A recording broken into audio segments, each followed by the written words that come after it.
Curriculum development में sequence, scope और criteria और सीक्वेंस को देखने के बाद आइए देखते हैं कि करिकुलम के एलिमेंट्स कौन से हैं। जनरली एलिमेंट्स के लिए फैक्टर्स और कंपोनेंट्स का लफ्ज़ भी इस्तेमाल किया जाता है।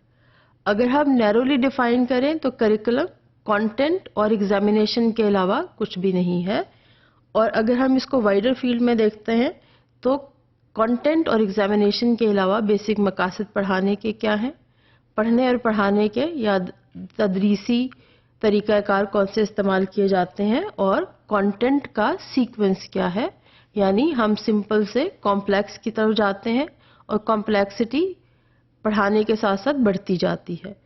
Broader conception of curriculum says it's a sophisticated blend of educational strategies। मसलन आप कौन से तरीक़ाकार इस्तेमाल करना चाहते हैं? क्या आप प्रोजेक्ट अप्रोच से पढ़ाएंगे या आप थीमेटिक अप्रोच करना चाहते हैं, या बेसिकली हम सिर्फ टॉपिक को पढ़ाएंगे? कोर्स कंटेंट क्या है, उसके डिफाइन करने के तरीके कौन से हैं और किस बेसिस पे हमने कंटेंट को सेलेक्ट किया और उसको पढ़ाना शुरू किया? लर्निंग आउटकम्स, क्या हम बेसिक नॉलेज देना चाह रहे हैं, अंडरस्टैंडिंग डेवलप करेंगे, या उसके साथ साथ हमें बच्चों में एनालिसिस और डिस्क्रिप्शन और उसकी एक्सप्लेनेशन की भी तरबियत करनी है? एजुकेशनल एक्सपीरियंसेस जो बेसिकली क्लासरूम से रिलेटेड हैं, बीइंग टीचर हम अपने क्लासरूम में किस किस किस्म के एक्सपीरियंसेस देना चाहते हैं? मसलन क्या सिर्फ लेक्चर से काम लेंगे या आप बच्चों को ग्रुप्स में भी बिठाएंगे, और क्या ये ग्रुप 2 बच्चों पर मुश्तमिल होगा या 2 से ज़्यादा? तमाम लर्निंग एक्सपीरियंसेस जो क्लासरूम में आप बच्चों को देना चाहते हैं उसमें हम डिफाइन करेंगे कि हमारे करिकुलम में इसका तरीक़ाकार क्या होगा। कुछ भी पढ़ाने के बाद किसी भी किस्म की तदरीसी एक्टिविटी के बाद ज़रूरी है कि असेसमेंट की जाए। क्या ये असेसमेंट पेपर पेंसिल टाइप होगी, यानी एक रिटन एग्ज़ाम होगा, या हम चाहते हैं कि हम बच्चों को मुसलसल असेस करें या कंटिन्यूअसली असेसमेंट की जाती रहे, जिसमें बच्चे की लेवल ऑफ अंडरस्टैंडिंग, उसकी ability to describe and to analyse, उसकी ग्रुप में पार्टिसिपेशन और अपने साथियों के साथ मिलकर काम करने की एबिलिटी को भी असेस किया जाता है।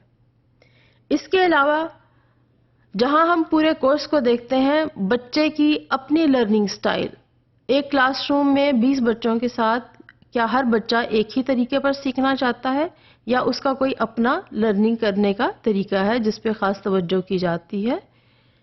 बिसाइड्स बच्चे के अपने लर्निंग के टाइम टेबल्स क्या हैं? अब लर्निंग टाइम टेबल आपको क्लासरूम में पता तो नहीं चल सकते, लेकिन हमें देखना है कि ये बच्चा क्या लेसन के बिगनिंग में ज़्यादा अच्छा सीखता है या टुवर्ड्स द एंड, और इसका अटेंशन स्पैन कितना है। उसी के मुताबिक करिकुलम में तमाम चीज़ों को तफसीलन बयान किया जाता है कि पढ़ाते हुए आपने किस किस चीज़ को मद्देनज़र रखना है। सबसे अहम चीज़ करिकुलम को डिफ़ाइन करते हुए या बनाते हुए ये देखा जाता है कि प्रोग्राम ऑफ वर्क किस तरह का है, हम किस किस्म का प्रोग्राम तरतीब देना चाहते हैं और इस प्रोग्राम के मुताबिक बच्चे कैसे पढ़ेंगे। तो हम कह सकते हैं कि ये करिकुलम की एक होलिस्टिक डेफिनेशन है, जिसमें हम सिर्फ कंटेंट एग्जामिनेशन नहीं, पूरे माहौल की बात करते हैं।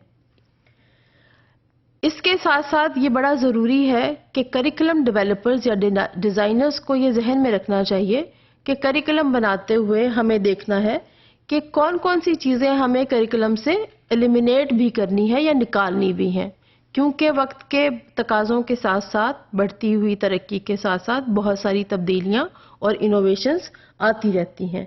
इसलिए बड़ा ज़रूरी है कि वक्त की तब्दीली के साथ साथ और वक्त की तब्दीली के को मद्देनज़र रखते हुए हमें कौन सा नॉलेज या कोर नॉलेज और किस किस्म के स्किल्स बच्चों में डेवलप करने हैं। ना सिर्फ स्किल की डेवलपमेंट और नॉलेज की अंडरस्टैंडिंग ज़रूरी है, बल्कि इसमें बच्चों की एबिलिटी टू डिस्क्राइब और ability to explain and the application of knowledge is very very important.